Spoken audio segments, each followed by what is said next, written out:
Is China seeking to build an alternative world order by collaborating ever more closely with its Global South colleagues? As the curtain falls on the 2024 summit of the Forum on China-Africa Cooperation, participants agree to build an all-weather China-Africa community with a shared future for the new era. 10 partnership actions with concrete deliverables were announced to give meat to this concept. One can almost immediately expect a cacophony of skepticism from the West, both in the sincerity and the capacity on both sides to fulfill such ambitious goals. One question stands out, though. While the US-led West is doubling down on hard power projections across the Eurasian continent, what is China trying to achieve with trade, aid, and cultural exchanges? How effective have the two different approaches been, and where will the juxtaposed approaches lead the world to, and, to borrow Western jargon, at what cost? I'm pleased to be joined from Malacca, Malaysia by Peter Chang, Research Associate of the Malaysia-China Friendship Association, formerly Deputy Director of the Institute of China Studies of the University of Malaya.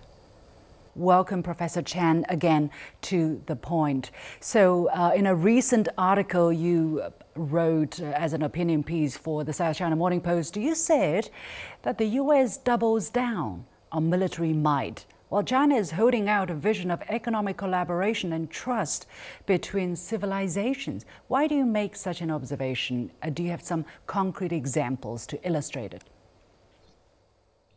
Well, China's economic imprint in the global south has been very impressive. For us here in the in Southeast Asia, we have experienced firsthand how China's Belt and Road Initiative, for example, has really rejuvenated the economic momentum in this part of the world.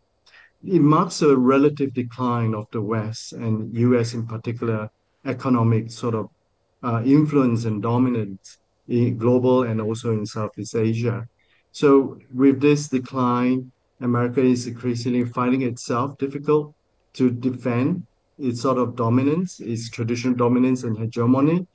And you see that being replaced instead of applying economic counter economic programs to compete with China, they are falling back onto their hard power, their military power to maintain or retain some dominance in the region.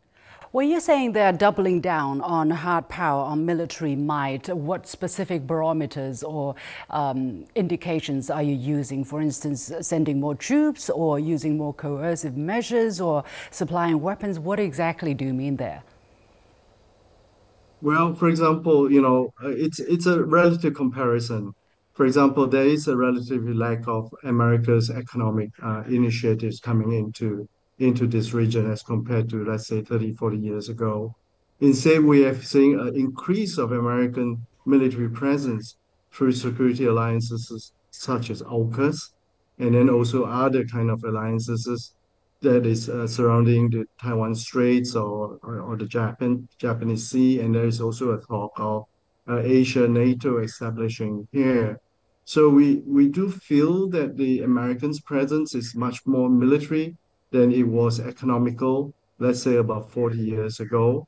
And likewise, the cultural imprint that America had on us in terms of its soft power was very evident to us about 40 or 30 years ago. But today, that soft power has also beginning to diminish in this part of the world. Instead, we feel more and more the Americans' hard power presence in our neighborhood. When you talk about the diminishing U.S. investment into economic relationship, into aid and trade and so on and so forth, do you see the underlying reason being a lack of will or inability or internal division, or the disbelief that trade relations or aid assistance will help solidify peace and security for America in the region? I think it's a reflection of China's rise as an economic power. And unfortunately, China's rise as an economic power has seen American decline in its own economic power. I think America has not found a formula in which it could come and compete or stay on path with China in terms of China's So, tremendous economic sort of advancement, so and they basically, have lacked. sorry, Peter, Uh, for let me make that absolutely clear. So basically, you're saying America withdrew its economic collaboration with countries in the region because China stepped in. Is that what you're saying? No, I don't I'm not saying that. I'm saying that because they are withdrawing because they can't compete with China. They no longer can compete with China. They were once the dominant economic power, and then suddenly a rival came out, and they found out that they no longer can compete project by project with the Chinese. So they eventually, by just attrition, that they did because they no longer can compete, they withdrew. And that's how we see the declining of the American economic footprint in this part of the world. And it's partly because, of course, China's rise and also America's own economic stagnation. They're no longer able to lead in some of the key sectors or industries that once they were once a leader, like the automobile industry, so that decline has affected their global influence. Are you saying the United States is kind of resorting to hard power to cling on to its waning influence in these regions? But, sending troops, sending soldiers, supplying military weapons, that's also a kind of resources as well. But the United States seems to bet in the effectiveness of the hard power in maintaining its influence in the region.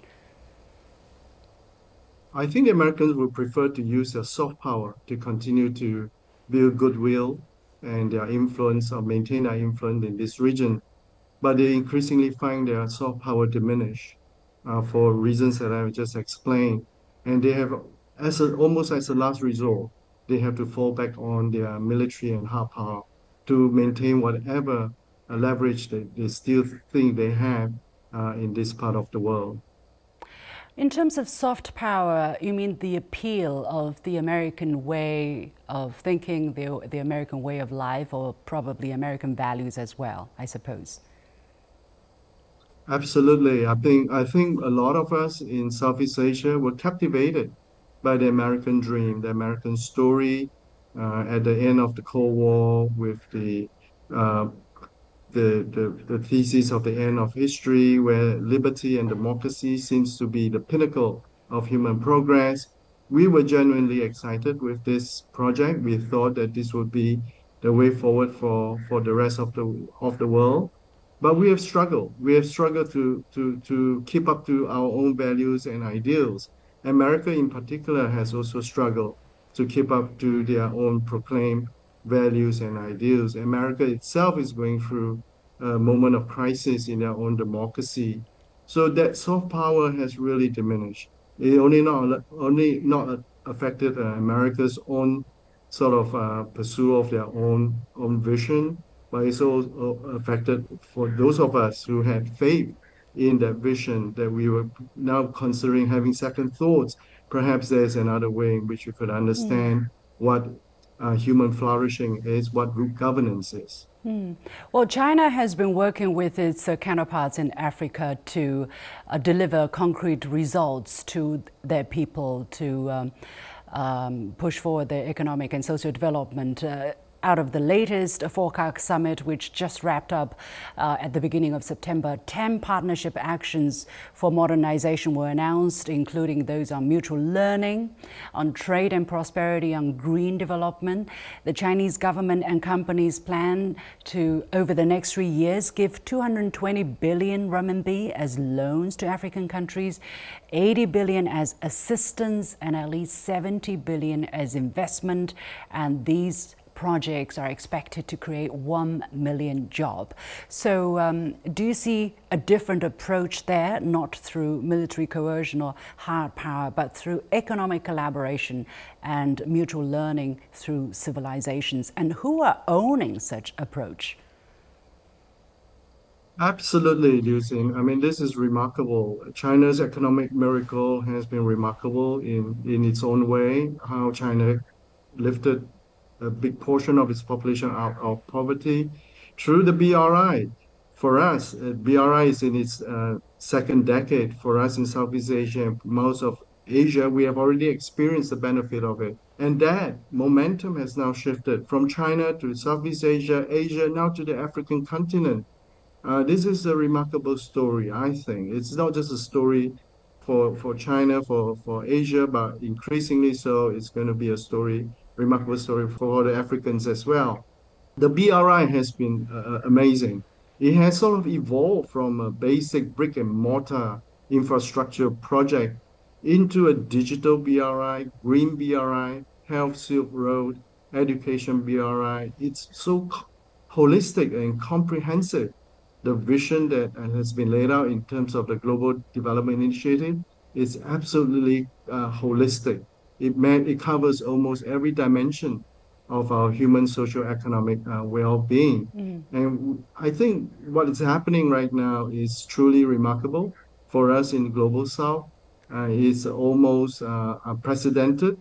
And I think we all of us have looking forward to an exciting time of social uplifting and advancement.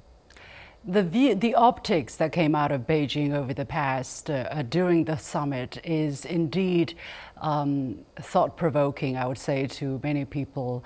African leaders, almost all African leaders were in Beijing. What does that collective presence tell us about the popularity or the sharedness of such an approach among China and African countries, besides other developing countries in other regions? I just want to say this. For much of the modern history, the global south has lived under the shadow of the global north. We have always played second tier or the junior partner in global affairs. And what has happened right now in Beijing and previous other summits that have happened is that we're beginning to see the global south moving out of the shadow of the global north. We are claiming ourselves on the global stage. We want to be able to tell our stories. We want to be able to tell our stories of self-sufficiency and modernization that we can achieve through our own understanding what is best for us. So I think the optics are absolutely crucial. Much of the modern history has been written from the Western perspective, and now is a time in which the global south have a chance to say our own stories. And summits like this is one of those stories that tells us that, it's time for us to have our own sort of form of self-understanding and pursue our own dream. And also to try to share it as a global initiative. It's a very inclusive and pluralistic endeavor that we want to embrace as many as possible.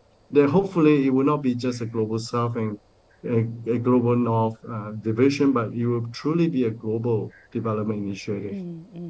And some people would say, look, this is China's masterpiece, or, China is trying to lead the African countries or the global south in general to achieve some kind of selfish goals for its own. And possibly these goals, nobody really know what the intentions are. What would your response to that kind of guessing? Because there has been a lot of speculation, right, about China's intention. What is China trying to achieve? Is this a Chinese thing? Is this a China versus a hidden China? Is there a hidden Chinese agenda behind this? If there is a hidden Chinese agenda, uh, it is this. It is to share common prosperity. There is nothing. I do not see there is anything to be read in between the lines. A lot of countries that has been participants of the BRI has attest to the benefit that it has brought to us. First in Southeast Asia, in the rest of Asia, now increasingly in Africa and the rest of the global South. There will be critics who will want to uh, pick on some of the challenges that the BRI has faced. But the broader story tells a different narrative. The BRI and the GDI as a whole has brought tremendous economic good to the developing world and to the global south. I think there will be detractors. We have to bear that in mind. But I think the overall trajectory, the common understanding in the Global South is that this is a unique moment in human history, unique moment in global development, where for once we can truly see that development is happening on a global scale, not through a division of West and East or North and South, that this is going to happen on a global scale. And China happens to be one of the leading actors in this development. But I think China doesn't want to claim the sole leadership. China sees itself as only one of the actors in this very multilateral, inclusive endeavor to uplift the common good of the human family. Of course, China has articulated and repeated in multiple times by President Xi that China does not seek hegemony and China does not want to replace the United States. From a cultural background, from a civilizational level, you being a descendant of Chinese, I would assume, what in the Chinese cultural gene that makes China a believer of non-hegemonism, a believer of working together with everybody towards the same goal? Is there a cultural element that sets the two different approaches apart? There is. In the Eastern worldview and philosophy, it is a very pluralistic worldview, inclusive worldview where the different religions of the world could coexist. In the Chinese civilization, Confucianism is at the anchor, but it coexisted with Taoism and Buddhism, and later on with Islam and Christianity. The Chinese Confucian civilization has always been pluralistic in their regard, as opposed to other worldviews such as those in the West that believes that there is only a singular way in which we could achieve the human good.